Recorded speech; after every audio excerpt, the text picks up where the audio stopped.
Si entendemos el desarrollo territorial como un proceso que apunta a mejorar las capacidades y a mejorar también la calidad de vida de las personas en el territorio, la dimensión de género tiene que ser un elemento que atraviese los procesos del desarrollo.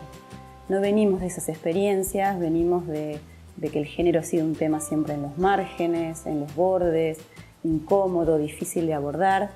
pero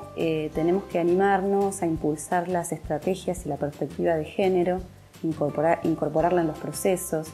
pensando más allá de las políticas focalizadas o las estrategias de empoderamiento hacia las mujeres y hacia otros colectivos de diversidad sexual. Es necesario ahora un cambio en el enfoque,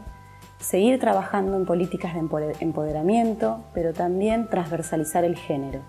¿Esto qué quiere decir? Quiere decir que el género tiene que ser un aspecto que esté presente desde el inicio de un proyecto, desde que nace la idea, desde que lo impulsamos, hasta todo su desarrollo, su ejecución y su evaluación.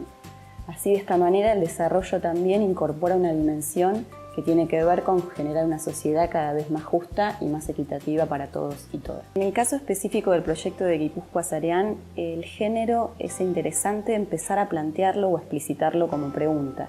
tanto como pregunta de investigación-acción, como pregunta que vaya guiando los debates y los distintos procesos del proyecto.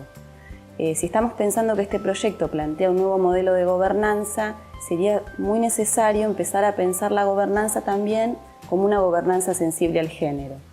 revisando los modos de participación de las mujeres, revisando los procesos de toma de decisiones y pensando el género también como una dimensión transversal de este proyecto, hacia atrás y también hacia adelante en nuevos espacios de discusión y de intercambio y de transformación en el territorio.